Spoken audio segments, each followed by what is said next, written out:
In this video, I will show you how to uninstall Voicemeeter Banana completely. Step 1. Close Voicemeeter.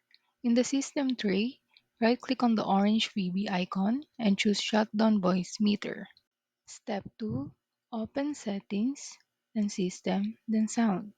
Under, choose where to play sound. Switch output to your speakers or headset, and input your mic.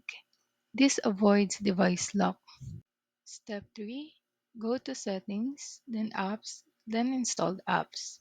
Uninstall Voicemeeter Banana and anything starting with VB Audio, like VB Audio Virtual Cable or VB Audio Hi-Fi Cable.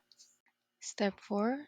Open Device Manager, then View, then Show Hidden Devices. Expand sound, video, and game controllers, and audio inputs and outputs. Then right-click anything named VB Audio or Voicemeeter. Uninstall device, then check delete the driver software if shown. Step 5.